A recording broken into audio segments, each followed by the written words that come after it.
Luca Giudice est accompagné de Guillaume Canet et Mélanie Laurent.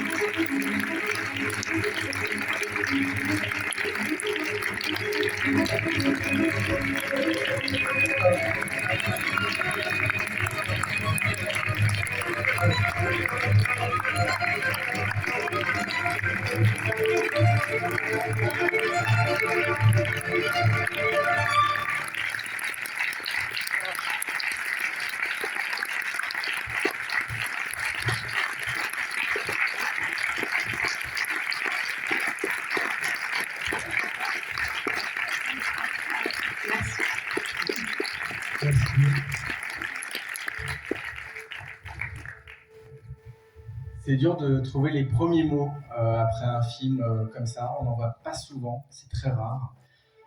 J'ai envie de poser une première question parce que l'idée c'est aussi un échange avec vous.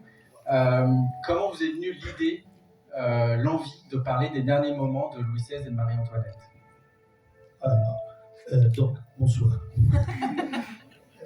Je suis un peu fatigué, donc je parle français pas très bien. Et donc, je parlerai français. Donc, l'après-midi, j'ai lu un livre sur le procès à Louis XVI et j'ai eu l'idée de faire, seulement la première idée, de faire un film sur la dernière nuit du roi avant d'être exécuté, guillotiné. En lisant après des livres, des textes, des documentations, j'ai décidé de faire tout, de créer quelque chose de plus large sur tout le période de la prison, des mois dans la tour du temps. Donc c'est l'idée de raconter la mort d'un homme, d'un roi, et contemporainement la mort d'une telle époque, de l'Ancien Régime, et de l'entrée dans la contemporanéité. Vous avez fait beaucoup de recherches. Comment vous avez appréhendé? Oui, parce que les Français sont bon. Oui, bien sûr. La documentation historique, mais surtout la documentation sur les costumes, comment ils parlaient, toutes les choses autour, l'histoire, le niveau historique sont très importants. Alors, j'ai énormément de questions pour vous, mais l'idée c'est vraiment encore une fois un échange, donc je vais essayer de la faire courte. J'ai envie de vous parler de Mélanie Laurent, Guillaume Canet. J'ai présenté le film au départ en disant qu'on ne vous avait jamais vu comme ça, et c'est vrai. Je ne sais pas si on a envie de vous revoir comme ça, parce que c'est vraiment stupéfiant. Mais comment le projet est venu jusqu'à vous, et qu'est-ce qui vous a intéressé dans ce projet hors norme? J'avais très envie de voir Guillaume avec toutes ces heures de maquillage en Louis XVI. Non, on a eu la chance d'avoir ce scénario entre nos mains et voilà, j'ai un vrai souvenir de ce choc de lire quelque chose de très très beau et que c'est assez rare de refermer un scénario et de se dire waouh, qu'est-ce que c'est bien écrit, qu'est-ce que c'est fort, qu'est-ce que c'est puissant. Et donc c'est une chance quand on reçoit un cadeau comme ça. Je crois qu'on vous a donné le livre de Stefan Zweig, vous préparez au personnage de Marie-Antoinette, c'est ça? Oui, du coup, ça a été ma série. C'était mon livre de chevet. Et oui, ça m'a beaucoup aidé à la comprendre, parce que dans cette biographie, on parle de sa naissance jusqu'à sa mort. Donc, on a énormément Zweig a fait un travail de recherche incroyable sur elle. Ça m'a beaucoup servi pour la comprendre et pour de comprendre surtout d'où elle venait, ce qu'elle traversait. Et il y a beaucoup de ses écrits, d'échanges avec sa mère, de correspondances. Et voilà, ça m'a beaucoup aidé, ouais. Il y a un personnage qui a souvent été représenté à l'écran, mais pas les dernières années de sa vie. Donc c'est quelque chose aussi que vous êtes documenté un petit peu, vous avez regardé ou vous avez fait tabula rasa complètement? En fait, j'avais déjà vu tout ce qui avait été fait, mais par hasard. Et c'est vrai que c'était très agréable de refermer un scénario en se disant ah tiens, c'est intéressant, c'est là où tout le monde s'est plutôt arrêté. c'est là où on va commencer. Du coup, il y avait pas tellement de pression de refaire quelque chose en mieux ou en moins bien. Il y avait juste une proposition de montrer un couple royal dans tout ce qui s'effeuille, en fait, et la dimension comme ça d'être de moins en moins des dieux pour être de plus en plus des hommes et pour finalement mourir comme des êtres humains mortels, ce qui est plutôt une bonne nouvelle. Et alors Guillaume Canet, moi j'ai beaucoup pensé à un film de confinement, hein, c'est la première réaction que j'ai eue quand je l'ai vu. Vous retrouvez Mélanie Laurent 7 ans après Mon Garçon, je crois que c'est ça. Comment ça s'est passé, vos retrouvailles, et puis votre appréhension de ce personnage, comment vous l'avez préparé? La rencontre avec, d'abord bonsoir à toutes et à tous, merci d'être venus si nombreux. C'est vrai que Mon Garçon c'était un peu rapide, en fait on avait eu une scène ensemble, c'était très très court, puisque moi j'ai passé d'un décor à un autre comme ça dans cette journée folle. Donc là on a eu plus le temps de se parler, même si on était chacun un peu dans notre monde et dans notre concentration. Mais c'était très agréable, et c'est très agréable de travailler avec quelqu'un de très professionnel comme elle est. Donc c'était chouette. La préparation, d'abord comment appréhender ce genre de personnage. Effectivement, moi quand j'ai lu le scénario, que j'ai trouvé magnifique, parce que j'ai trouvé d'abord la manière même dont il était construit avec ces 3 actes, je trouvais ça très, très intéressant. Et j'ai été, d'abord c'est une partie de l'histoire que je connaissais très peu, et surtout l'aspect psychologique en fait du personnage était totalement inconnu en fait. Et ce que j'avais vu des Louis XVI qui existaient, merde c'est chiant ce que je dis, il y a quelqu'un qui se parle.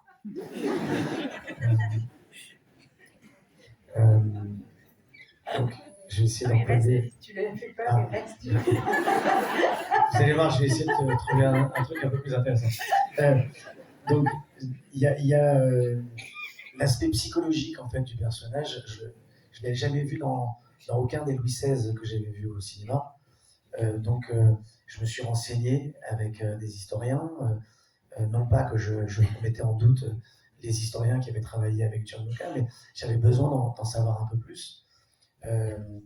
Et je trouvais que cet aspect-là psychologique de ce personnage, très introverti, très timide, qui bégaye, qui a un rapport aux femmes très particulier, qui est complètement bloqué sur ses horlogeries, sur ses serrureries, voilà, il y a quelque chose un peu d'étrange, de solitaire, et c'est vrai que ça, j'ai trouvé ça extrêmement intéressant pour moi en tant qu'acteur. Quand j'ai lu le scénario, c'est ça aussi qui m'a séduit, c'est de me dire j'ai jamais fait ça, et ça m'intéresse d'aller jouer un personnage comme ça. Et du coup, comment on s'y prépare, toutes sortes de choses. D'ailleurs, comme je vous l'ai dit, on lit beaucoup de choses, notamment les carnets de Cléry, qui étaient son valet de chambre, et qui détaillent réellement les derniers jours, les dernières semaines, de comment le roi était dans ces moments-là. Et ce comportement qui est quand même assez fou, même au moment où il va mourir, il a besoin d'avoir ces petits détails, comme quelqu'un d'assez toqué, de savoir comment ça va se passer, combien il y aura de personnes, à combien de temps ça va prendre pour aller là-bas, et après, et même quand on arrive au max de l'explication, et après, il n'a toujours pas compris qu'il allait mourir, en fait. Et il y a ce déni total, et c'est là que je trouve le personnage assez touchant, dans le sens où il comprend... en fait, il n'a jamais rien compris, en fait. Il est complètement à l'ouest, c'est-à-dire qu'on voit même comment il signe rapidement la convention, comment... Enfin, on se comprend qu'il a été mis dans ce rôle-là quand il était gamin, mais comme son père l'avait dit quand il est mort, quand Louis XV est mort, il a dit « après moi le déluge ». Et donc, il savait que son fils était totalement incapable de gouverner un pays, et c'est ce qui a permis sûrement que la Révolution existe aussi.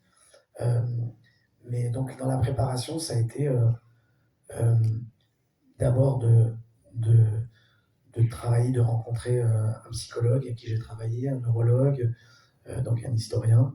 J'ai fait un travail extraordinaire avec un coach qui est là, qui s'appelle Daniel, et qui est ici présent, et qui fait un travail formidable, avec qui, depuis un certain temps, j'aime bien travailler mes rôles avec lui. Et c'est quelqu'un qui n'a pas du tout qui va pas à l'encontre du travail du metteur en scène, bien au contraire. C'est-à-dire que même moi, quand il y a des choses dans le scénario que j'aimais moins, il me dit non, ça c'est le souhait du metteur en scène, donc ça existe, il faut que ça existe. Donc essaye plutôt de trouver un moyen de le garder et de comment le comprendre autrement. Et je te remercie beaucoup, Daniel, j'en profite pour le faire publiquement, pour ce travail qui était hyper intéressant. J'espère que tu es content du résultat. Ça, tu vas pas le dire là, de toute façon. Voilà, donc ça a été un gros travail, mais qui était hyper intéressant et qui permettait vraiment, quand j'arrivais après sur le plateau, d'être prêt et d'être prêt à trouver des trucs et de faire vivre des moments comme le caillou, par exemple, que je ramasse à un moment. Et Gianluca n'était pas au courant de cette idée, par exemple. Et après, il était très content. Il dit mais c'est génial, c'est le personnage. Donc voilà. Et j'ai pris beaucoup de plaisir à travailler avec Gianluca aussi, qui est passionné par son histoire.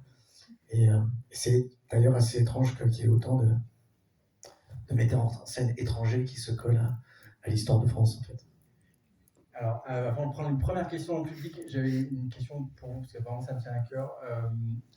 C'est comment de diriger deux grands metteurs en scène, deux comédiens metteurs en scène, et parce qu'on apprécie votre travail de metteur en scène énormément. Et est-ce que c'est différent de tourner avec des acteurs metteurs en scène et l'aspect visuel du film, parce que le film il est à la lisière du fantastique, presque, on dirait presque un film d'horreur sur certains plans. Et comment vous avez travaillé cet aspect-là? Non, travailler avec deux grands acteurs, c'est très très facile. C'est la chose la plus belle pour un réalisateur parce qu'ils font tout eux. Donc c'est vraiment très facile. Non, vraiment. Oui, il y a un niveau d'horreur dans le film, un niveau un peu métaphysique de fantôme, non? Surtout dans le premier acte où ils sont pas encore morts, mais ils sont pas vivants peut-être. Et donc la couleur, les choses, le décor racontent d'une sorte de limbo, on dit, de limbo. Oh, wow. Donc oui, c'est ça. C'est en fait quelqu'un a dit que c'est presque un film, une tragédie dystopique sur ou un prison drame avec Marie-Antoinette et Louis XVI. Ouais.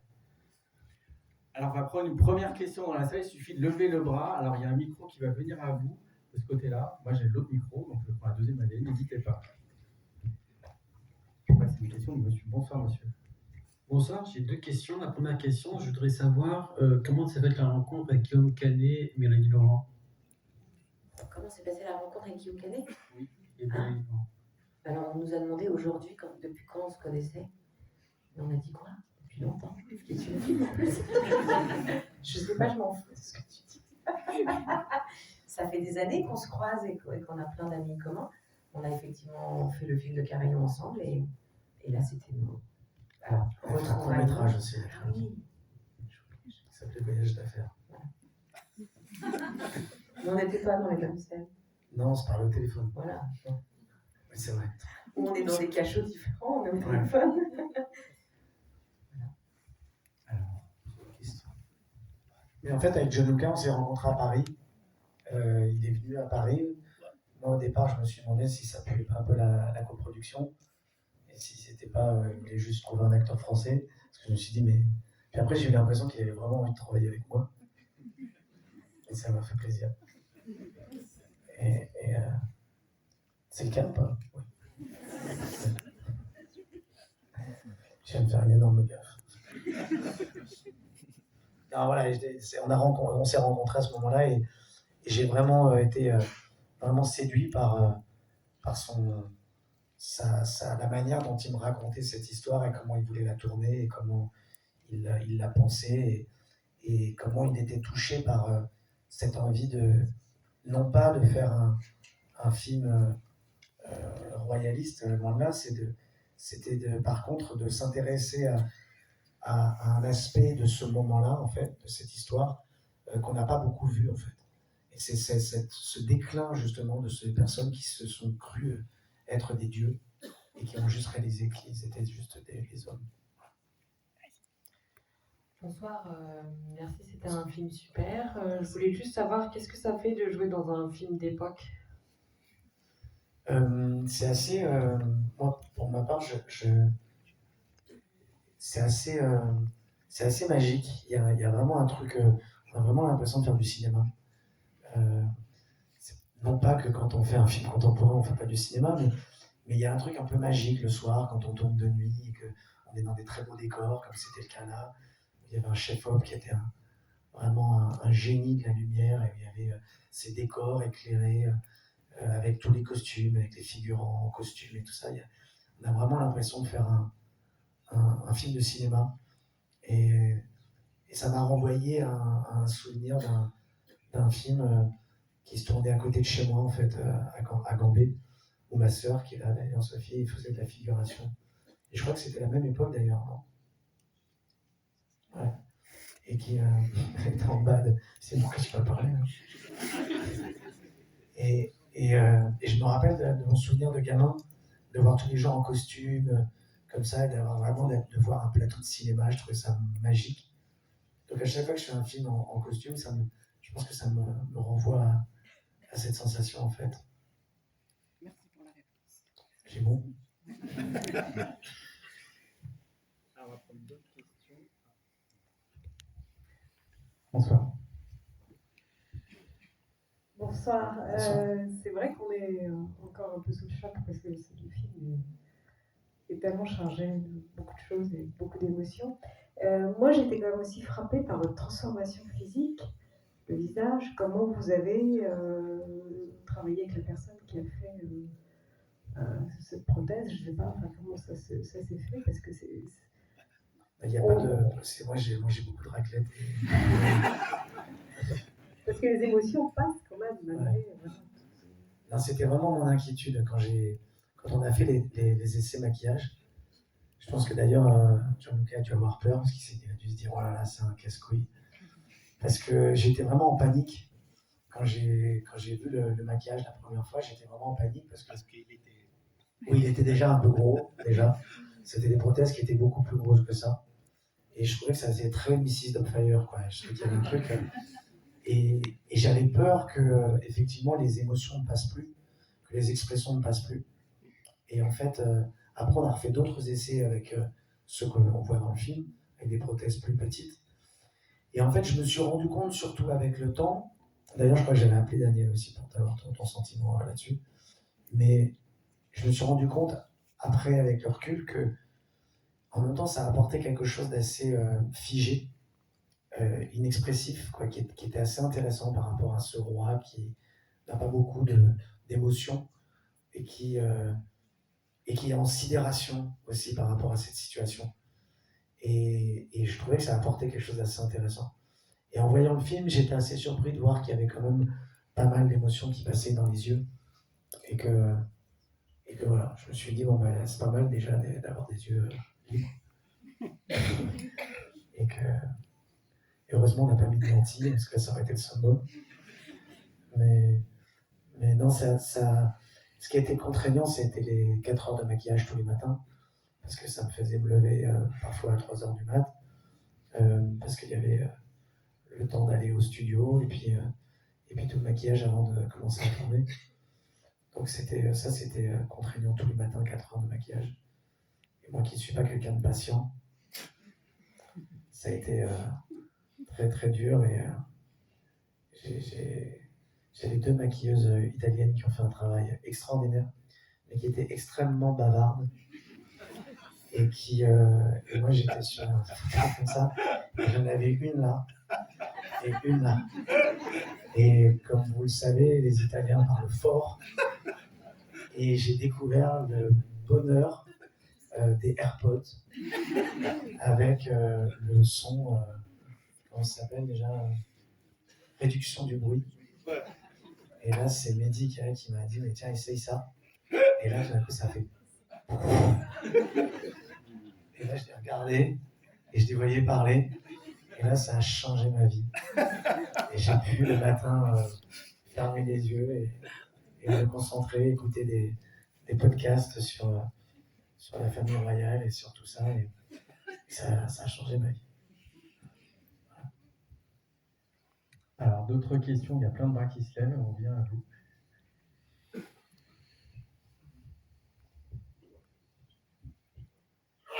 Bonsoir, merci pour ce film en tout cas qui laisse un nœud en tout cas en moi personnellement.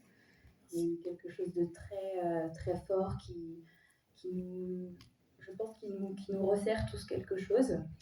Je voulais vous poser la question, quelle est la différence pour vous de jouer un personnage qui a déjà existé, donc que ce soit un personnage historique plus lointain ou un personnage dans votre métier de comédien de jouer quelqu'un qui n'existe pas, fictif. Donc, quelle est la différence pour vous? Est-ce que vous avez peur de faire des faux pas, de ne pas être assez fidèle aux personnages qui ont existé?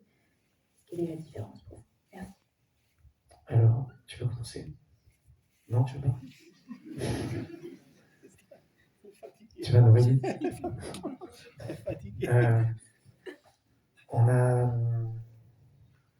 Quand on fait par exemple un personnage qui a existé mais qui vit toujours, il y a encore aussi cette grande pression parce que souvent, quand la personne après voit le film, il y a souvent cette part le fait de se voir, en tout cas de voir quelqu'un incarné au cinéma dans un film est toujours un peu complexe.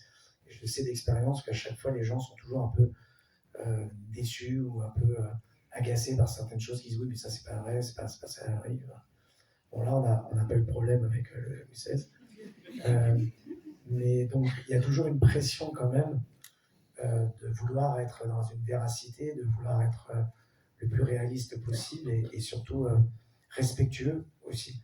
C'est pour ça que par rapport à ce qui était écrit, j'avais besoin aussi moi de m'en assurer que tout ce qu'on allait dire, tout ce qu'on allait faire autour du personnage ne soit pas que de la pure invention en fait. Donc oui, il y a une pression, c'est certain. Il y a une pression en plus de jouer un personnage comme celui-ci. Mais c'est certain qu'on n'a pas la même liberté que sur un personnage fictif. En fait, un personnage fictif, on a vraiment cette possibilité de tout réinventer en fait, de proposer des choses au metteur en scène, de dire tiens, je me disais peut-être le personnage, il pourrait avoir ça, il pourrait boiter, il pourrait, j'en sais rien, il pourrait imaginer ce qu'on veut.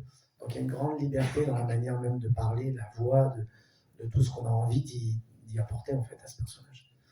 Donc voilà, il y a moins de liberté, il y a plus de pression, mais en même temps c'est quelque chose d'assez excitant aussi d'essayer de se rapprocher le plus possible de quelqu'un qui a vécu. Oui, bonsoir à tous et à toute l'équipe. Félicitations pour cet merveilleux film. Et j'ai deux questions. Une première question à la reine. Cette question, d'abord, une question à la reine, une autre au réalisateur. La question pour Mélanie, j'étais époustouflé de vous voir.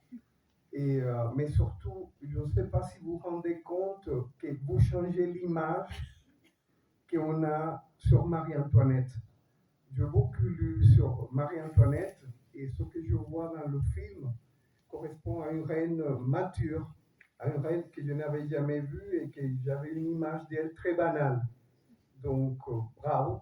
Et là, ça montre donc un aspect très humain d'elle et j'aimerais savoir comment vous avez vécu ça.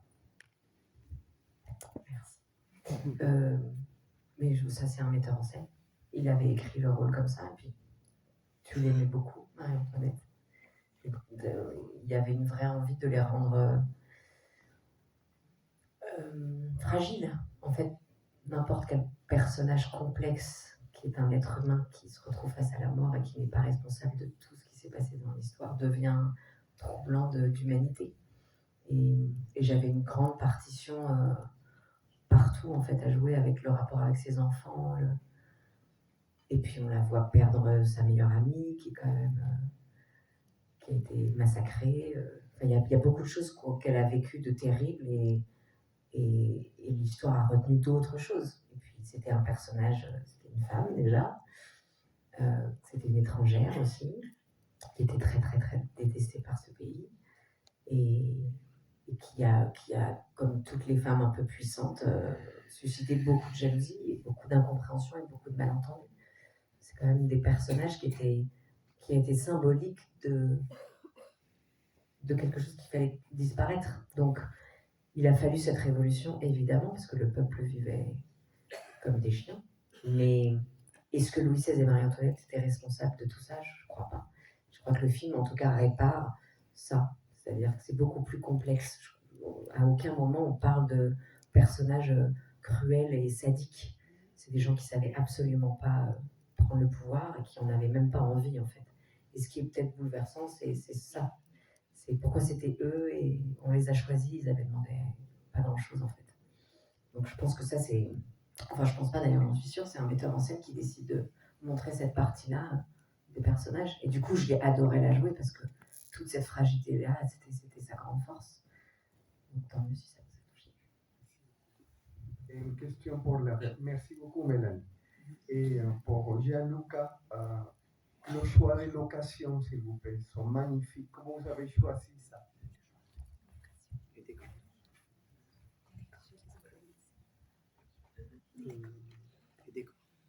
Ah ouais. Il y en a deux, tu peux. Oui,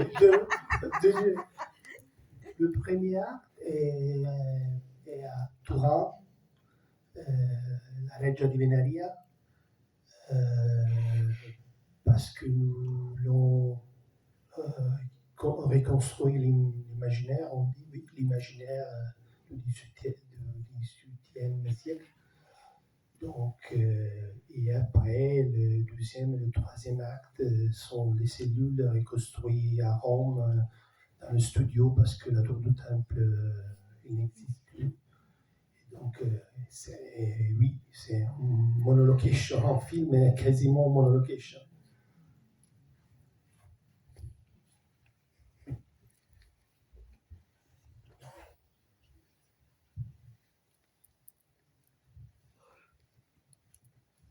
Bonsoir. Déjà, merci beaucoup pour ce film. Moi, j'ai une question. Pourquoi ne pas avoir montré la mort finale, la décapitation de Louis XVI et Marie-Antoinette? Est-ce que c'est une volonté depuis le début ou pas? Comment ça s'est fait? Parlo in italiano.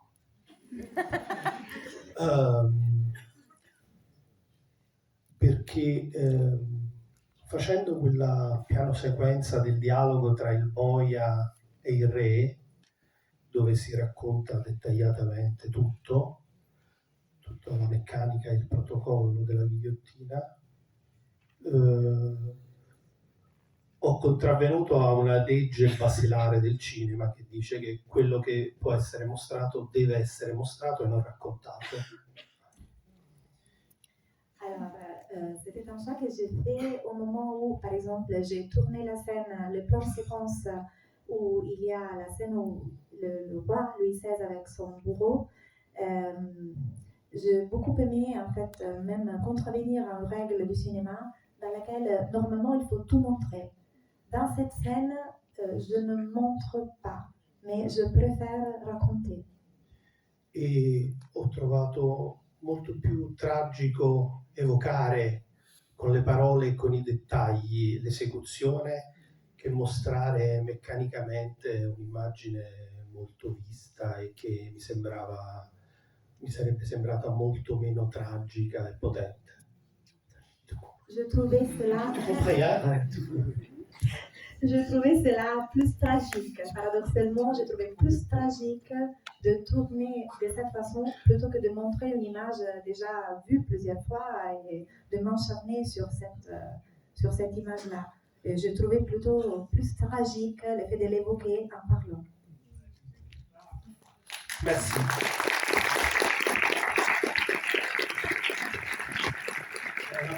On va prendre une dernière question. Il y a encore des bras qui se lèvent. Je crois que de ce côté. On va prendre une dernière question. Bonsoir.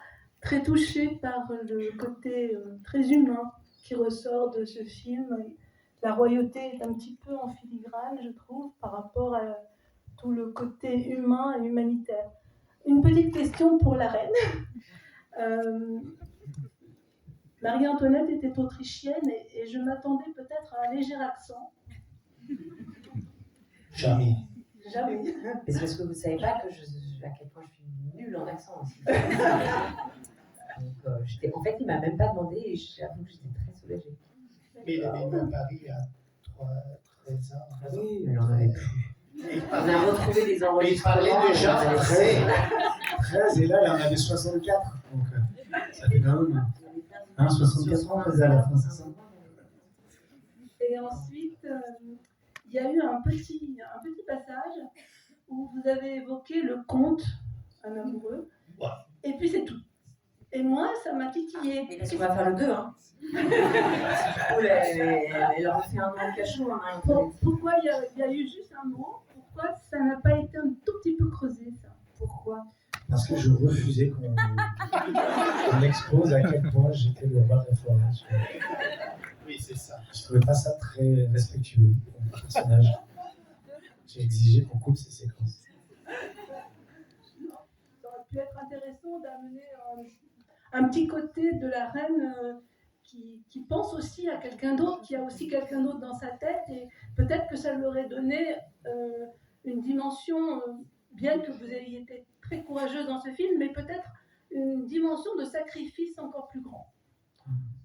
Après, le problème, c'est que sa copine. Et du coup, elle n'a plus personne à qui parler. Ouais. Enfin, elle ne va pas parler de ça au roi. Il a ses enfants. On a essayé avec le chat, mais ça ne marchait pas bien. Ouais, aux enfants, ouais. Ah, si tu savais comme il me manque. Ses mains. Je peux te raconter 2-3 trucs, ça ne me dérange pas. Non, mais elle aurait pu le dire à sa confidente avant qu'elle ne soit. Ah, c'est ce qu'elle fait quand même. Il faudrait se retourner. Après, elle meurt un peu vite. Et, parce que c'est un côté de l'histoire qui n'est pas très connu, en fait. Donc, C'est vrai. On va le refaire, madame. On revient. On revient. Eh bien, avec grand plaisir. En tout cas, merci. Guillaume Canet, Mélanie Laurent, merci de votre talent, monsieur. Le film sort le 25 décembre. Merci à nos médias. Merci beaucoup.